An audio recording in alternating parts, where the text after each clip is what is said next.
Hi everybody, आज हम सीखेंगे कंडीशनल सेंटेंसेस। कंडीशनल सेंटेंसेस के बारे में सीखना हमारे लिए बहुत ही ज़रूरी है, क्योंकि ये सेंटेंसेस हम अक्सर अपनी डेली लाइफ में बोलते हैं, स्पोकन इंग्लिश में इस्तेमाल होते हैं। और ये चूंकि एक अलग ही तरह के सेंटेंसेस हैं जिनमें कि अलग अलग तरह की बातों को बताया जाता है, इसलिए इनको सीखना हमारे लिए बहुत ही ज़रूरी है। तो सबसे पहले मैं आपको ये बता दूं कि कंडीशनल सेंटेंसेस होते क्या है।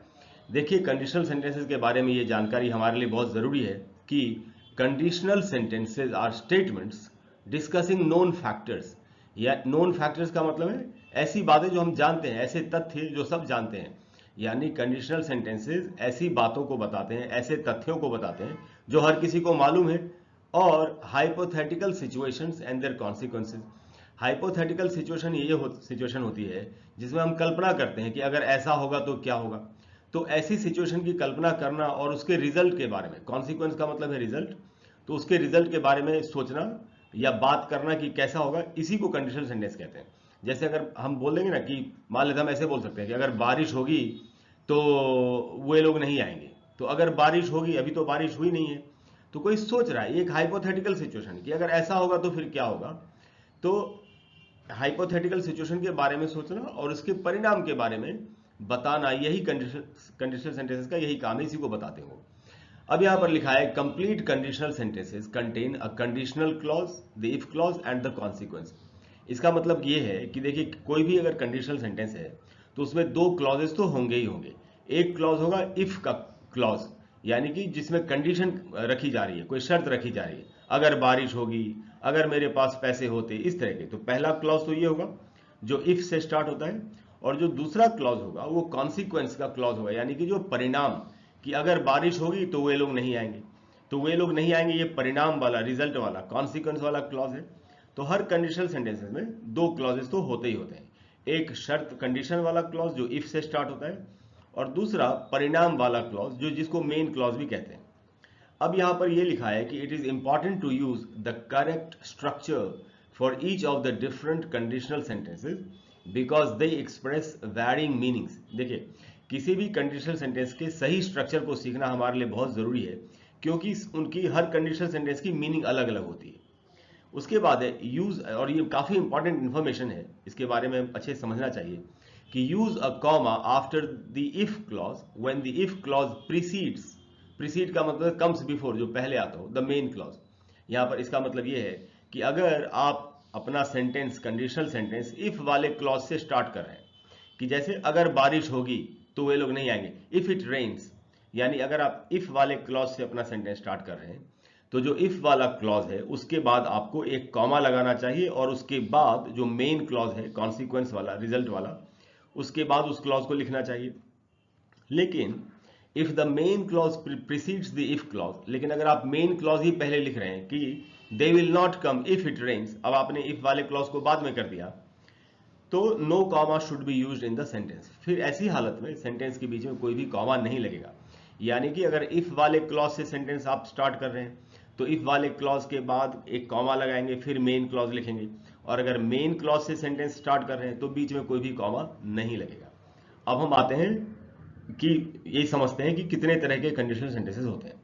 देर are four types of conditional sentences. चार तरह के होते हैं conditional sentence. Zero conditional sentences, first conditional sentences, second conditional sentences and third conditional sentences. अब हम इनको एक एक करके समझते हैं कि ये क्या होते हैं, इनका स्ट्रक्चर क्या होता है, और इनके एग्जाम्पल्स हम सीखेंगे।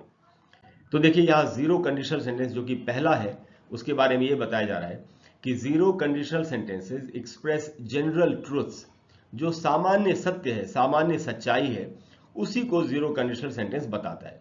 इसका मतलब ये हुआ कि situations in which one thing always causes another, जिसमें एक बात के कारण दूसरी बात होती है, एक काम होने के कारण दूसरा काम होता है, एक काम हुआ और उसके परिणाम स्वरूप कोई दूसरा काम हुआ, और जो कि एक जाना माना तथ्य भी है, ऐसी बातों को ही जीरो कंडीशनल सेंटेंस बताता है। दूसरी जानकारी यह है कि when using the zero conditional, जब हम जीरो कंडीशनल यूज कर रहे होते हैं, the correct tense to use in both clauses is the simple present tense. देखिए, ये बहुत इंपॉर्टेंट जानकारी है कि अगर आप जीरो कंडीशनल सेंटेंस यूज कर रहे हैं तो दोनों क्लॉजेज में आपको सिंपल प्रेजेंट टेंस, यानी कि प्रेजेंट इंडेफिनिट टेंस का आपको इस्तेमाल करना है। अच्छा, इसमें मिस्टेक क्या हो जाती है लोगों से? और common mistake is to use the simple future tense. इसमें लोग अक्सर गलती से सिंपल फ्यूचर टेंस का इस्तेमाल कर लेते हैं, जो कि हमको नहीं करना चाहिए। एक और बहुत इंपॉर्टेंट इंफॉर्मेशन ये है जीरो कंडीशनल सेंटेंसेस के बारे में कि the words if and when can be used interchangeably in zero conditional sentences because the outcome will always be the same. होता क्या है कि अगर आप जीरो कंडीशनल सेंटेंस में इफ की जगह पर व्हेन का भी इस्तेमाल कर लेंगे तो भी सेंटेंस की मीनिंग नहीं बदलेगी। इसीलिए आप जहां जहां इफ लगा है जीरो कंडीशनल सेंटेंस में, वहां पर आप व्हेन का इस्तेमाल भी कर सकते हैं और मीनिंग नहीं बदलेगी। लेकिन ऐसा कि इफ की जगह पर व्हेन लगा सके सिर्फ जीरो कंडीशनल सेंटेंस में होता है, बाकी सेंटेंसेस में ऐसा नहीं होता। यानी कि जो दूसरे कंडीशनल सेंटेंसेस हैं, first second and third conditional sentences, उनमें इफ की जगह पर हम व्हेन नहीं लगा सकते। ये रूल सिर्फ जीरो कंडीशनल सेंटेंस के लिए है। अब हमको ये देखना चाहिए कि जीरो कंडीशनल सेंटेंस का स्ट्रक्चर क्या होता है। तो देखिए ये सेंटेंस स्ट्रक्चर, पहले इफ से स्टार्ट करेंगे अगर, तो if plus simple present tense plus simple present tense, यही क्योंकि दो क्लॉजेस होंगे, दोनों में सिंपल प्रेजेंट टेंस आपको इस्तेमाल करना है। तो देखते हैं एग्जांपल्स में कैसे सेंटेंसेस है। पहला सेंटेंस है if people eat too much they get fat. अगर लोग बहुत ज्यादा खाना खाते हैं तो मोटे हो जाते हैं। देखिए यहां पर इफ है, अगर आप यहां पर व्हेन भी लगा देंगे, जो कि अभी मैं बोल भी रहा था, जब अगर आप व्हेन भी लगा देंगे तो मीनिंग नहीं बदलेगी। जैसे when people eat too much they get fat, जब लोग बहुत ज्यादा खाना खाते हैं तो मोटे हो जाते हैं। तो अगर हम कहें अगर लोग ज्यादा खाना खाते हैं तो मोटे हो जाते हैं, या जब लोग ज्यादा खाना खाते हैं तो मोटे हो जाते हैं, तो मीनिंग नहीं बदलती, एक ही बात है। इसलिए सिर्फ जीरो कंडीशन में इफ की जगह पर व्हेन का इस्तेमाल भी हो सकता है। दूसरी बात जो हमने ये सीखी थी कि अगर आप इफ वाले क्लॉज से अपना सेंटेंस स्टार्ट करें तो आपको बीच में कॉमा लगाना चाहिए। तो इसमें 5 सेंटेंसेस हैं, पहले 3 सेंटेंसेस इफ से स्टार्ट हो रहे हैं, इसीलिए इन तीनों में इफ वाले क्लॉज के बाद कॉमा लगा हुआ है।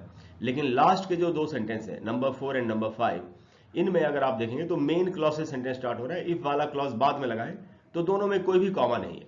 तो सारे एग्जाम्पल्स देख लेते हैं। तो पहला एग्जाम्पल यही था कि if people eat too much they get fat, अगर लोग ज्यादा खाना खाते हैं तो वो मोटे हो जाते हैं।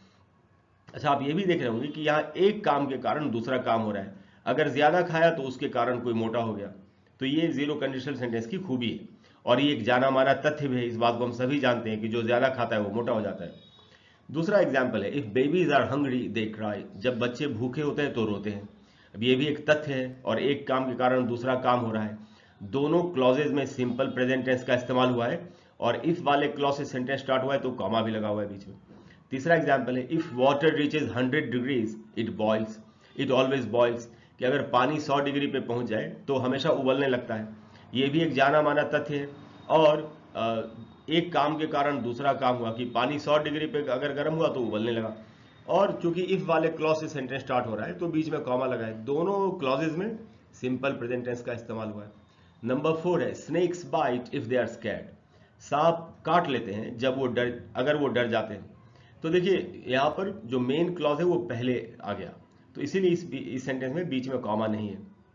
यानी मेन क्लॉज का मतलब जो रिजल्ट वाला क्लॉज होता है, कॉन्सिक्वेंस वाला जो क्लॉज होता है। Snakes bite if they are scared, आप इसी सेंटेंस को चाहे तो ऐसे भी लिख सकते हैं। अगर आपको इफ वाला क्लॉज पहले लिखना है कि if snakes are scared they bite, ऐसे भी बोल सकते थे। नंबर 5 है people die if they don't eat, लोग मर जाते हैं जब वो खाना नहीं खाते। ये भी एक जाना माना तथ्य है। दोनों क्लॉजेज में सिंपल प्रेजेंट टेंस का इस्तेमाल हुआ है। एक काम के कारण दूसरा काम हो रहा है। जब लोग खाना नहीं खाते तो मर जाते हैं, खाना नहीं खाने के कारण मृत्यु हो जाती है। तो एक काम के कारण दूसरा काम हो रहा है। तो दोस्तों यही जीरो कंडीशनल सेंटेंसेस हैं। आपको इनकी प्रैक्टिस करनी चाहिए और भी सेंटेंसेस खुद से बनाने की कोशिश करनी चाहिए। अब हम सीखेंगे फर्स्ट कंडीशनल सेंटेंस। देखिए फर्स्ट कंडीशनल सेंटेंसेस के बारे में यहां बताया है कि the first conditional sentences are used to express situations in which the outcome is likely but not guaranteed, but it is likely to happen in the future.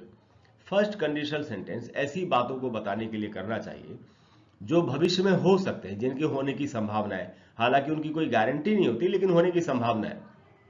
मैं आपको यहां पर एक बात एकदम क्लियरली बता दूं कि अक्सर फर्स्ट कंडीशनल और सेकंड कंडीशनल सेंटेंस के बीच में स्टूडेंट्स कंफ्यूज होते हैं कि दोनों में क्या अंतर है। मैं आपको ये आगे बढ़ने के पहले यहीं पर एकदम क्लियरली बता देता हूं। देखिए फर्स्ट कंडीशनल सेंटेंस में ऐसी बात बोली जाती है, ऐसा सेंटेंस बोला जाता है जो उसमें 2 क्लॉज होंगे, जो कि ऐसी बात जो प्रेजेंट में भी पॉसिबल है और फ्यूचर में भी पॉसिबल है। जैसे अगर कोई कहे कि अगर तुम जल्दी आओगे तो हम घूमने चलेंगे, तो अगर कोई आदमी डेली ऑफिस से 8 बजे आता है तो एक दिन वो 7 बजे भी आ सकता है, ये कोई बहुत मुश्किल बात तो नहीं है। और हम घूमने चलेंगे, घूमने के लिए जाना भी कोई ऐसी बहुत बड़ी बात नहीं है। कोई ये तो नहीं कह रहा कि मैं प्लेन खरीद लूंगा। प्लेन खरीदना बहुत मुश्किल बात है, 250, 300, 500 करोड़ का प्लेन आता है, तो वो तो हर कोई खरीद नहीं सकता, वो पॉसिबल नहीं है। तो फर्स्ट कंडीशनल सेंटेंस में ऐसी बात कही जाती है जो भविष्य में हो सकती है, जिसके होने की संभावना है। लेकिन सेकंड कंडीशन में क्या होता है, वो एक ऐसी बात है जो प्रेजेंट में भी असंभव है और फ्यूचर में भी असंभव है। जैसे अगर कोई कहे कि मैं तुम्हारी जगह होता तो बड़ी मेहनत करता, अब हम दूसरे की जगह पर तो हो नहीं सकते, भगवान ने हर किसी को अलग अलग पैदा किया है, तो हम दूसरे की जगह पर हो नहीं सकते। तो जब प्रेजेंट में ही पॉसिबल नहीं है तो मैं बहुत मेहनत करता, ये भी पॉसिबल नहीं है। यही अंतर है फर्स्ट एंड सेकंड में। अब हम फर्स्ट कंडीशनल सेंटेंस को समझते हैं। तो यहाँ जो वही पहला रूल था कि the first conditional sentences are used to express situations in which the outcome, outcome का मतलब है result, is likely to happen in the future. हालांकि गारंटी नहीं है बट हो सकता है। उसके बाद लिखा है first conditional sentences are used to talk about things which might happen in the future, जो भविष्य में हो सकते हैं, उनके होने की संभावना है। अच्छा, अब क्या कैसे कैसे सेंटेंस का स्ट्रक्चर होगा। In first conditional sentences we use the simple present tense in the if clause, जो कंडीशन वाला क्लॉज है इफ वाला, उसमें सिंपल प्रेजेंट टेंस लगाना है, and the simple future tense in the main clause, और जो मेन क्लॉज होगा रिजल्ट वाला, उसमें आपको सिंपल फ्यूचर टेंस लगाना है। देखते हैं कैसे। तो ये रहा सेंटेंस स्ट्रक्चर। जो इफ वाला क्लॉज है उसके साथ सिंपल प्रेजेंट टेंस लगा है, और जो रिजल्ट वाला क्लॉज है कॉन्सिक्वेंस वाला, उसमें सिंपल फ्यूचर टेंस लगा है। ये रहे एग्जांपल्स। जैसे कोई किसी से कह रहा है if you take rest you will feel better, अगर तुम आराम कर लेते हो तो तुम्हें अच्छा महसूस होगा। अब आराम करना कोई मुश्किल काम नहीं है, बहुत आसानी से कोई आराम कर सकता है, ये कोई असंभव काम नहीं है। कोई ये तो नहीं कह रहा कि अगर मैं तुम लॉटरी जीत गए तो तुम एक प्लेन खरीद लेना, ये बात तो नहीं कही जा रही। ये बात आसान है, प्रेजेंट में भी पॉसिबल है, और तो तुमको अच्छा महसूस होगा, ये बात भी पॉसिबल है, फ्यूचर में पॉसिबल है। कोई ये तो नहीं कह रहा मैं प्लेन खरीद लूंगा। तो if you take rest you will feel better, अगर आप स्ट्रक्चर को देखेंगे तो जो इफ वाला क्लॉज है उसमें सिंपल प्रेजेंट टेंस लगा है, और अगर आप दूसरा क्लॉज देखेंगे कॉन्सिक्वेंस वाला रिजल्ट वाला, तो उसमें सिंपल फ्यूचर टेंस का इस्तेमाल हुआ है। ऐसे ही किसी ने कहा if I have enough money I will buy new clothes, अगर मेरे पास ठीक ठाक पैसे आ जाए तो मैं नए कपड़े खरीद लूंगा। नए कपड़े हम जिंदगी भर खरीदते रहते हैं, कोई महंगा कपड़ा खरीद सकता है, कोई सस्ता खरीद सकता है। कपड़े खरीदना कोई भी असंभव काम नहीं है। तो और कपड़े खरीदने के लिए पैसों का इंतजाम करना कोई बड़ी बात नहीं है। इसीलिए ये एक ऐसी बात है, ये एक ऐसा सेंटेंस है जो प्रेजेंट में भी पॉसिबल है, फ्यूचर में भी पॉसिबल है। इसीलिए if I have enough money में सिंपल प्रेजेंट टेंस का इस्तेमाल हुआ है, I will buy new clothes में सिंपल फ्यूचर टेंस का इस्तेमाल हुआ है। तो ये है फर्स्ट कंडीशनल सेंटेंस। तीसरा सेंटेंस है इफ इट रेन्स, कोई कह रहा है अगर बारिश होगी तो I will not go to the party, तो मैं पार्टी में नहीं जाऊंगा। अब कोई घर से बाहर निकला, उसको पार्टी में जाना है, उसने देखा आसमान में बादल छाए हुए हैं, तो बारिश हो सकती है। बारिश होना कोई असंभव काम नहीं है, बारिश होती रहती है। तो if it rains simple present tense में लिखा गया। I will not go to the party, party में नहीं जाएगा कोई, ये कोई असंभव काम तो है नहीं, मर्जी अपनी, जाए चाहे नहीं जाए, तो ये कोई असंभव काम नहीं है, इसीलिए इसको फर्स्ट कंडीशन में हम रखेंगे। तो if it rains simple present tense में बना, I will not go to the party simple future tense में बना हुआ है। अगला सेंटेंस है example if you come early we will go for a walk, जो मैं पहले ही आपको बता रहा था, अगर तुम जल्दी आ गए तो हम घूमने के लिए चलेंगे, वॉक पर चलेंगे। तो इफ यू कम अर्ली, जल्दी आना कोई मुश्किल काम नहीं है, प्रेजेंट में पॉसिबल है। वॉक पर जाना कोई मुश्किल काम नहीं होता, असंभव काम नहीं, आसानी से जा सकते हैं, तो फ्यूचर में भी पॉसिबल है। इसीलिए ये फर्स्ट कंडीशनल सेंटेंस है। पहले वाले क्लॉज में सिंपल प्रेजेंट टेंस का इस्तेमाल हुआ है, दूसरे वाले क्लॉज में सिंपल फ्यूचर टेंस का इस्तेमाल हुआ है। अब इसमें लोगों से गलती क्या होती है, तो लिखा हुआ है यहाँ दोस्तों, a common mistake is to use the simple future tense in the if clause. अब इसमें क्या करते हैं लोग, इफ वाले क्लॉज में सिंपल फ्यूचर टेंस का इस्तेमाल करते, जैसे if you will take rest you will feel better, ऐसे। तो ये हमको गलती नहीं करनी है। If you will come early we will go for a walk, हमको लगता है कि हिंदी में तो ऐसे बोल रहे हैं अगर तुम जल्दी आओगे। अब गा गी गे देख करके हम तुरंत विल लगाना चाहते हैं, लेकिन हर जगह ऐसा नहीं होगा। हिंदी अपने हिसाब से चलती है, इंग्लिश अपने हिसाब से चलेगी। तो आपको इस फर्स्ट कंडीशनल सेंटेंस में पहले क्लॉज में हमेशा सिंपल प्रेजेंट टेंस का इस्तेमाल करना है। अब हम आते हैं दोस्तों सेकंड कंडीशनल सेंटेंस पर। तो यहां सेकंड कंडीशनल सेंटेंस के बारे में बताया रहा है कि the second conditional sentences are used for expressing outcomes that are completely unrealistic और will not likely happen in the future. ऐसे परिणाम के बारे में कि भविष्य में क्या परिणाम होगा, ऐसे परिणाम के बारे में बताया जाता है सेकंड कंडीशनल सेंटेंस में, जो कि एकदम असंभव जैसा है होना, उसी बात को सपोर्ट करने के लिए नीचे दूसरा पॉइंट लिखा हुआ है कि second conditional sentences are used to talk about things in the future, future में होने वाली ऐसी बातों को बताया जाता है which are probably not true, जो सच सच नहीं हो सकती, और to talk about something in the present which is impossible, जो प्रेजेंट में भी इम्पॉसिबल है, फ्यूचर में भी इम्पॉसिबल है, ऐसी बातों को बताने के लिए हमको सेकंड कंडीशनल सेंटेंस का इस्तेमाल करना चाहिए। अब देखते हैं कि स्ट्रक्चर क्या यूज होता है। तो यहां लिखा है the correct way to structure second conditional sentences is to use the simple past tense in the if clause. इसमें इफ वाले क्लॉज में सिंपल पास्ट टेंस का इस्तेमाल होगा, and an auxiliary modal verb would, could, should, might, कोई भी एक modal verb in the main clause. Main clause में मॉडल वर्ब का इस्तेमाल होता है। कैसे, अभी पता चल जाएगा। हम देखते हैं स्ट्रक्चर क्या है। तो इसका सेंटेंस स्ट्रक्चर है कि जो पहला क्लॉज है उसमें if plus simple past. Simple past का स्ट्रक्चर आप जानते हैं, सब्जेक्ट प्लस वर्ब की second form plus object, plus subject plus would लिखा है मैंने। आप यहां पर जो भी मॉडल वर्ब हो सकता है वो आप लिख सकते हैं, वुड, शुड, कुड, माइट, कुछ भी लिखा जा सकता है, प्लस वर्ब की फर्स्ट फॉर्म प्लस ऑब्जेक्ट। यही इसका स्ट्रक्चर है। एग्जाम्पल से समझ में आएगा। जैसे यहां किसी ने कहा कि अगर मैं लॉटरी जीत गया या अगर मैं लॉटरी जीत जाता हूं, हिंदी में कैसे भी बोल सकते हैं। अगर मैं लॉटरी जीत जाऊंगा, हिंदी में ऐसे भी बोल सकते हैं। इससे कोई फर्क नहीं पड़ता कि हम इसको हिंदी में कैसे बोलते हैं, इसको इंग्लिश में कैसे बोला जाता है, ये हमको सीखना चाहिए। तो यहां पर है if I one the lottery I would buy a big house. अब देखिए क्या हुआ, विन का मतलब होता है जीतना, और उसका सेकंड फॉर्म है वन। तो हमको सिंपल पास्ट टेंस का इस्तेमाल करना है जिसमें वर्ब की सेकंड फॉर्म का इस्तेमाल होता है, इसलिए यहां विन का वन बना। So if I one the lottery I would bye. अब देखिए यहां subject plus would plus verb की फर्स्ट फॉर्म बाय का इस्तेमाल हुआ है। आई would buy a big house, अगर मैं लॉटरी जीत गया तो मैं एक बड़ा सा मकान खरीदूंगा। सेंटेंस नंबर 2 क्या है, if I were you I would work hard. अगर मैं तुम्हारी जगह होता तो कड़ी मेहनत करता। वर्ड जो है दोस्तों, ये वर्ड, ये बी जो वर्ब होता है, टू बी, बी का मतलब होता है होना। तो बी के कई रूप है, एम, इज, आर, वॉज, वर। तो वर्ड बी का सेकंड फॉर्म है पास्ट टेंस में, इसीलिए वर का इस्तेमाल हुआ। अच्छा, इस तरीके के जो सेंटेंसेस होते हैं सपोजिशन वाले, जिसमें हम मानते हैं कि अगर मैं होता, वो होता, तुम होता, ऐसे में हर सब्जेक्ट के साथ वर का ही इस्तेमाल होता है, चाहे वो आई हो, चाहे वी हो, चाहे यू हो, चाहे ही हो, चाहे शी हो। हालांकि आजकल बहुत लोग इसमें वॉज यहां पर लिखने लगे हैं, लेकिन वो करेक्ट नहीं है, हमको वर का ही इस्तेमाल करना चाहिए। तो इसीलिए कहा गया if I were you I would work hard. तो पहले क्लॉज में सिंपल पास्ट टेंस का इस्तेमाल हुआ, दूसरे क्लॉज में सब्जेक्ट के साथ model verb would plus work, verb की फर्स्ट फॉर्म का इस्तेमाल हुआ, ऐसे ही। अच्छा, तो अब जो ये था कि सेकंड कंडीशनल सेंटेंस में प्रेजेंट भी इम्पॉसिबल है और फ्यूचर भी इम्पॉसिबल है, वो देखिए। इफ पहला sentence if I one the lottery. अब लॉटरी जीतना जीतना इतना आसान तो है नहीं। 50 लाख लोगों में से एक आदमी को लॉटरी मिलती है शायद, तो प्रेजेंट में ही पॉसिबल नहीं है, तो बड़ा मकान कहां से खरीदेगा। तो प्रेजेंट में भी पॉसिबल नहीं है, फ्यूचर में भी पॉसिबल नहीं है। सेंटेंस नंबर 2 में क्या कहा जा रहा है, इफ आई वर यू, अगर मैं तुम्हारी जगह पर होता। हम दूसरी की जगह पर कभी हो ही नहीं सकते, क्योंकि भगवान ने हम सबको अलग अलग जन्म दिया है, तो हम कैसे हो सकते किसी और की जगह पर। तो जो प्रेजेंट में ही पॉसिबल नहीं है, तो उसका जो रिजल्ट है फ्यूचर में कि मैं कड़ी मेहनत करता, वो भी पॉसिबल नहीं है। ऐसे ही नंबर 3 में कहा गया सेंटेंस में कि इफ आई ओन्ड अ जू, अगर मैं एक जू यानी चिड़ियाघर का मालिक होता।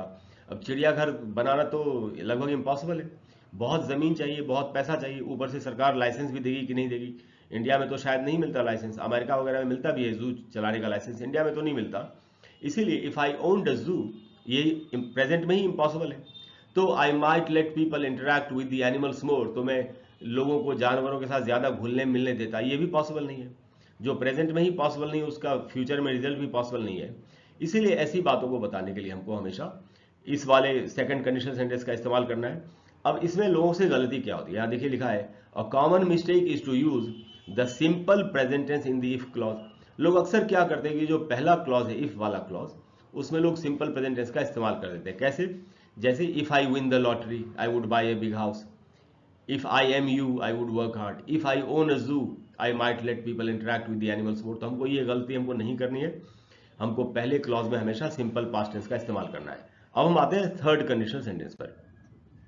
देखिए थर्ड कंडीशनल सेंटेंस के बारे में यहाँ ये बताया जा रहा है कि द थर्ड कंडीशनल सेंटेंसेज, और ये बड़ा इंटरेस्टिंग है, are used to explain that present circumstances would be different if something different had happened in the past. अगर भूतकाल में कोई घटना अलग तरीके से हुई होती, जो कि नहीं हुई, अब उसको बदलना संभव ही नहीं है, लेकिन अगर कोई घटना अलग तरीके से हुई होती तो उसका क्या परिणाम आज की डेट में होता, इसको बताने के लिए, ऐसी बातों को बताने के लिए थर्ड कंडीशनल का इस्तेमाल होता है। नहीं तो दूसरा पॉइंट भी है, उससे और भी समझ में आएगा कि the third conditional sentences are used to talk about unreal situations in the past. Past में ऐसी घटना जो अब हो नहीं सकती, और to talk about things which did not happen in the past, ये ऐसी घटनाओं के बारे में बताने के लिए जो पास्ट में नहीं हुई। इसका क्या मतलब, मैं आपको हिंदी में एक सेंटेंस बताता हूँ। जैसे हम बोलते हैं ना, मान लेते हैं किसी आदमी ने ठीक से मेहनत नहीं की, पढ़ाई नहीं की, और वो एग्जाम को पास नहीं कर पाया। अब उसको पछतावा हो रहा है, वो कह रहा है अगर मैंने मेहनत की होती, यानी पास्ट में वो ऐसी बात के बारे में बोल रहा है जो असंभव है। अब तो कोई पास्ट में जा करके मेहनत कर नहीं सकता, अब तो जो होना था वो हो गया, और उसका जो रिजल्ट, तो अगर उसने ऐसा किया होता, मेहनत की, तो आज उसका रिजल्ट कुछ और होता। तो ऐसी बातों को बताने के लिए जो पास्ट में होना अब असंभव है और उनका क्या परिणाम होता है ये सोच के बोलना, ऐसे ही सेंटेंसेस को थर्ड कंडीशनल सेंटेंस कहते हैं। और यहां पर यह भी लिखा है, एक और जानकारी है कि the third conditional sentences are used to talk about impossible conditions because they happened in the past and we cannot change them. अब भूतकाल में जो असंभव बात है, भूतकाल में जाके किसी चीज को बदलना असंभव है, और अब तो हम उनको बदल नहीं सकते, तो इसी बात को बताने के लिए एक और भी बात लिखी है कि these sentences also express regret. Regret का मतलब होता है पछतावा। तो ये सेंटेंसेस एक्चुअली पछतावे को भी बताते हैं। जैसे अगर कोई ये कहे कि अगर मैं मेहनत करता, अगर मैंने मेहनत की होती तो मैं पास हो गया होता, तो पछता भी तो रहा है कि उसने मेहनत नहीं की। तो ये पछतावे को भी बताते हैं। अब हमको ये देखना चाहिए कि इनका स्ट्रक्चर क्या होता है। तो सेंटेंस स्ट्रक्चर है इसका दोस्तों, जो पहला क्लॉज है इफ वाला क्लॉज, उसमें आपको if plus past perfect tense लगाना है। तो इफ पास्ट परफेक्ट टेंस का स्ट्रक्चर होता है subject plus had plus verb की third form plus object.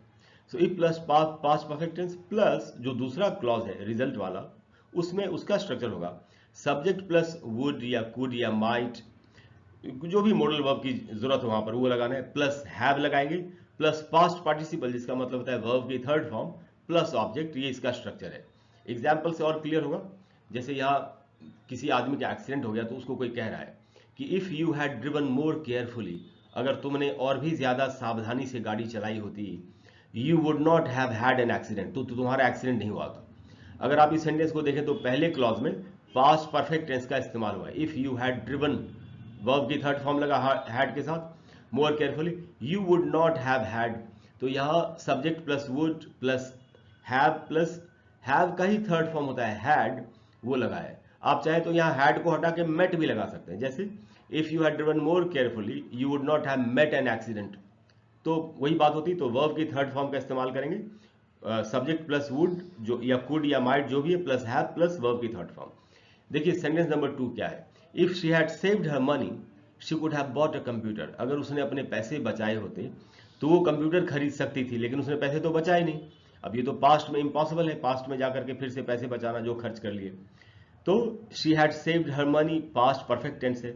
She could have bought a computer में सब्जेक्ट प्लस कुड जो भी मॉडल वर्ब होगा वो, प्लस हैव प्लस वर्ब की थर्ड फॉर्म, तो बाय जो होता है जिसका मतलब होता है खरीदना, उसका थर्ड फॉर्म बॉट यहां पर इस्तेमाल हुआ, she could have bought a computer. उसके बाद का सेंटेंस है if it had snowed we could have gone skiing. कोई कह रहा है अगर बर्फ गिरी होती, बर्फबारी हुई होती तो हम स्कीइंग के लिए गए होते, लेकिन ना तो बर्फ गिरी ना कोई स्कीइंग के लिए गया। जैसे सेंटेंस नंबर 2 में ना उसने पैसे बचाए ना वो कंप्यूटर अब खरीद सकती है। और भी कुछ एक एग्जाम्पल है वो भी देखते हैं। जैसे एक अगला एग्जाम्पल है, कुछ लोग जो किसी मैच को हार गए वो ये कह रहे हैं कि if we had played better, अगर हमने ज्यादा अच्छा खेल खेला होता, we could have won the game, तो हम गेम को जीत गए होते। लेकिन ना वो गेम को खेले ठीक से ना वो जीते, हार गए। तो if we had played better past perfect tense का इस्तेमाल हुआ, we could have won the game में subject plus could plus have plus verb की थर्ड फॉर्म, विन की थर्ड फॉर्म वन ही होती है, उसका इस्तेमाल हुआ। ऐसे ही नंबर 5 में कोई किसी के कुछ लोगों के बारे में बता रहा है कि if they had spoken a bit slower, अगर वो लोग थोड़ा धीमी गति से बोले होते, I would have understood them, तो मैं उनकी बात को समझ गया होता। लेकिन वो लोग काफी तेजी से बोल रहे थे, यानी ना वो धीमी गति से बोले ना वो उनकी बात को समझ पाया। अच्छा, इसमें कॉमन मिस्टेक क्या होती है? A common mistake is to use would have plus past participle in the if clause. ये जो पहला क्लॉज है इसमें लोग वो स्ट्रक्चर लगा देते हैं जो दूसरे क्लॉज में लगा हुआ है। कैसे? जैसे if we could have played better या if we would have played better, we would have या we could have won the game. तो हमको ये गलती नहीं करनी है, हमको फर्स्ट क्लॉज में, इफ वाले क्लॉज में हमेशा पास्ट परफेक्ट टेंस का इस्तेमाल करना है, और सेकंड वाले क्लॉज में सब्जेक्ट प्लस जो भी मॉडल वर्ब है, कुड, वुड, माइट जो भी है, के साथ हैव प्लस वर्ब की थर्ड फॉर्म का इस्तेमाल करना है। तो दोस्तों मुझे पूरी उम्मीद है कि आप अच्छे से समझ गए कि कंडीशनल सेंटेंसेस क्या होते हैं। आपको इनकी प्रैक्टिस करनी चाहिए और खुद से भी सेंटेंसेस बनाने चाहिए, और जो आप सीख रहे हैं इनको आपको अपने बोलने में, जब आप इंग्लिश में कॉन्वर्सेशन करते हैं, का इस्तेमाल करना चाहिए।